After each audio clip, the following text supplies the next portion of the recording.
गड्ढे में मरती दिल्ली, ये हम यूं ही नहीं कह रहे हैं।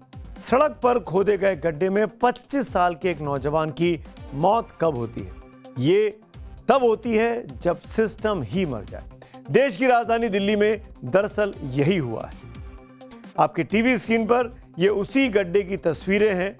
ये दिल्ली के जनकपुरी में हुआ है। इस गड्ढे को दिल्ली जल बोर्ड की तरफ से खोदा गया। यहाँ दिल्ली जल बोर्ड का काम चल रहा था, लेकिन रात के अंधेरे में यही गड्ढा कमल नाम के एक नौजवान के लिए मौत का कुआं बन गया। मैं घर आ रहा हूं, जनकपुरी डिस्ट्रिक्ट सेंटर पर हूं। यही कमल के आखिरी शब्द थे। कल रात कमल की अपने परिवार वालों से रात में 11:53 पर आखिरी बार फोन पर बात हुई थी। कमल रोहिणी में HDFC बैंक में नौकरी करता था। वो रोज 11 बजे शिफ्ट खत्म कर घर वापस लौटता था, लेकिन रात ज्यादा हो गई और वो अपने घर जब नहीं पहुंचा तो घर वालों ने उसे फोन किया, लेकिन फोन नहीं उठा। घबराए परिवार वालों ने रात 1 बजे से ही पुलिस चौकी और थानों के चक्कर काटना शुरू कर दिया। टॉर्च से लेकर उसी रूट पर कमल की तलाशी भी की। कमल के भाई का कहना है कि पूरे परिवार ने पूरी रात कमल को ढूंढा, लेकिन सुबह करीब 7:30 बजे पुलिस की ओर से उसकी लाश मिलने की सूचना परिवार को दी गई। कमल का परिवार रात भर पुलिस थानों के चक्कर काटता रहा, लेकिन सिस्टम ने जैसे आंखें मूंद ली थी। किसी को कोई फर्क ही जैसे नहीं पड़ रहा था। सुबह शव मिला और जब सवाल खड़े हो रहे हैं कि यह हादसा है या कोई साजिश, सुनिए मृतक कमल के जुड़वा भाई करण का क्या कहना है। पूरे रूट में मैंने 2 बारी चेक किया। हाँ। 2 बारी मैं गया वहाँ पे, 2 बारी मैं आया। हाँ। और मुझे कुछ नहीं मिला वहाँ रास्ते में। अच्छा, तो क्या आपने इन गड्ढों को भी चेक किया था? हाँ, मैंने रात को 1:30 बजे इस वाले गड्ढों को स्पेशली एक बार चेक किया था। तो क्या वहाँ पे थे? उस टाइम पे तो नहीं थे। क्या लग रहा है वजह कि आपको? थोड़ा सस्पिशियस है मेरे को मामला, क्योंकि दिल्ली में जो अभी केसेस चल रहे हैं, हाँ। तो मुझे भी लग रहा है कि कुछ हो सकता है। ये तस्वीर है जिनकी मौत इस गड्ढे में हुई है। फिलहाल परिवार का ये कहना है कि थोड़ा सस्पिशियस लग रहा है, क्योंकि हो सकता है कि एक्सीडेंट ना हो, किसी ने उन्हें मारकर गड्ढे में फेंक दिया गया। फिलहाल पुलिस इस पे तफ्तीश कर रही है। क्या बेहद दर्दनाक, बेहद अफसोसजनक। आपको याद होगा आज से सिर्फ 20 दिन गुजरे हैं जब 16 जनवरी को नोएडा के सेक्टर 150 में 27 साल के सॉफ्टवेयर इंजीनियर युवराज मेहता की जान चली गई थी। नोएडा में युवराज अपनी कार समेत पानी से भरे गड्ढे में गिरा था और 2 घंटे तक मदद मांगता रहा। गड्ढे के बाहर था, मतलब डूबा नहीं था, और सिस्टम के खोदे गड्ढे में उसकी जान सबकी आंखों के सामने चली गई, यहां तक कि उसके पिता की आंखों के सामने। और अभी सिर्फ 20 दिन बाद दिल्ली के जनकपुरी में कमल की जान चली गई है। क्या हमारा सिस्टम मिडिल क्लास के लोगों की जिंदगी को ऐसे ही तौलता है? एक तराजू में ठेकेदार की कमाई और सिस्टम का करप्शन, दूसरी तरफ नौजवानों की जिंदगी। नोएडा में गड्ढा पानी से भरा था, दिल्ली में सूखा था, लेकिन युवराज और कमल दोनों की मौत एक जैसे तरीके से हुई।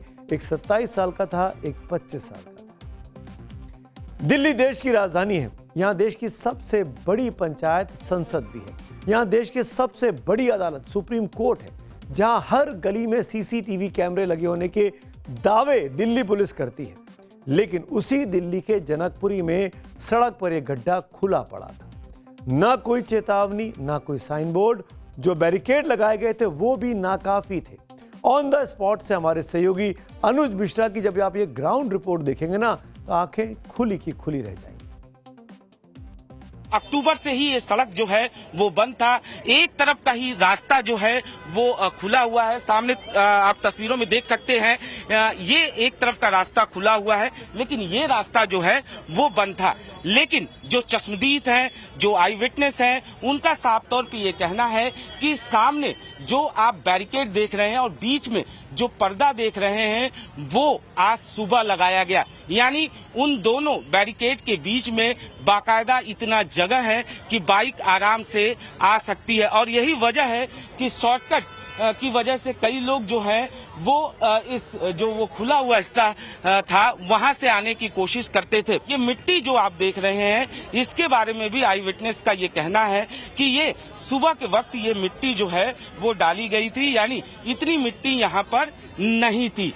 सवाल ये भी उठ रहे हैं कि किसी तरीके का यहाँ पर साइन बोर्ड नहीं था, किसी तरीके की कोई निगरानी, कोई चौकसी नहीं थी, कोई यहाँ पर बताने वाला नहीं था और साथ ही साथ जिस तरीके से इतना बड़ा ये गड्ढा है उसको लेकर किसी तरीके की कोई चेतावनी यहाँ पर नहीं थी। आप देख सकते हो वो सीसीटीवी जो है वो उस घर में जरूर लगा हुआ है, लेकिन बताया जा रहा है कि शायद वो काम नहीं कर रहा था। फिलहाल इसकी जांच की जा रही है।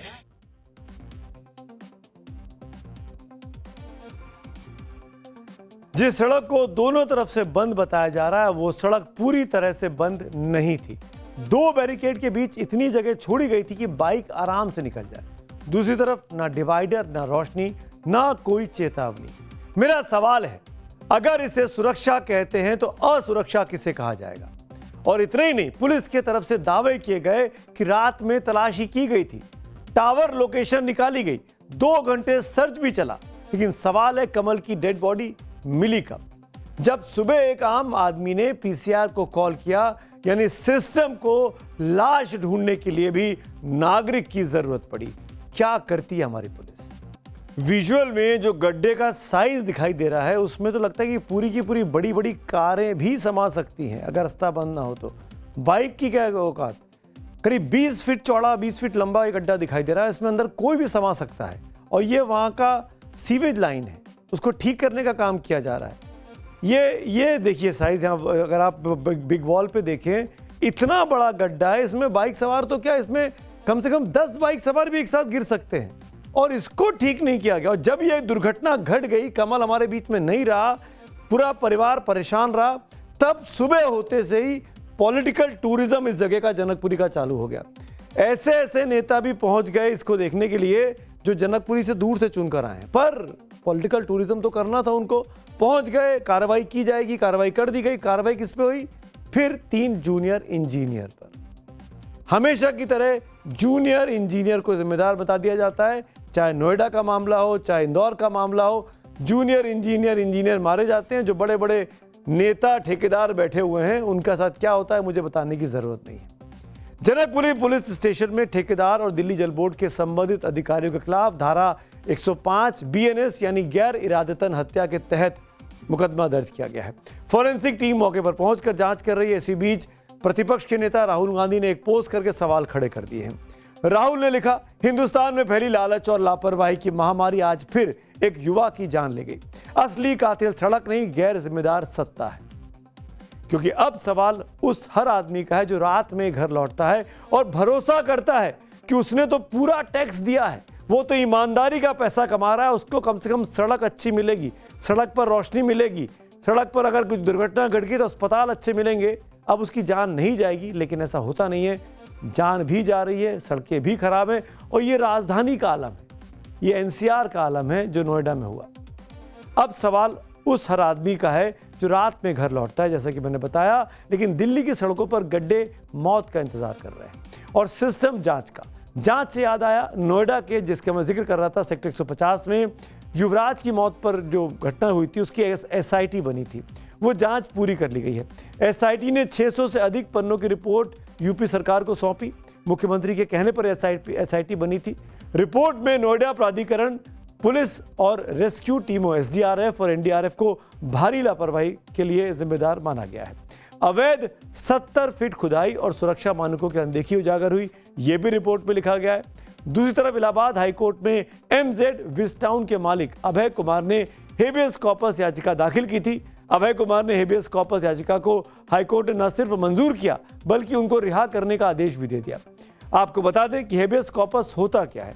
हेबियस कॉर्पस यानी बंदी प्रत्यक्षीकरण याचिका, ये तब मंजूर की जाती है जब किसी इंसान को गैर कानूनी या अवैध रूप से हिरासत में ले लिया गया हो। अब सोचिए, योगी सरकार की पुलिस कैसे मुख्यमंत्री योगी आदित्यनाथ, जो जिनकी लॉ एंड ऑर्डर वाली इमेज है, उसको धूमिल कर रही है। जो कानून के सबसे बड़े पैरोकार के तौर पर मुख्यमंत्री अपने आप को पेश करते हैं, उनकी पुलिस कैसे उनकी इमेज पर डैमेज कर रही है, ये नोएडा का एग्जाम्पल सामने है। इससे पहले 2 और आरोपी जमानत पर रिहा हो चुके हैं। CGM कोर्ट ने लोटस ग्रीन बिल्डर कंपनी के कर्मचारी रवि बंसल और सचिन करनवाल को भी जमानत दे दी है।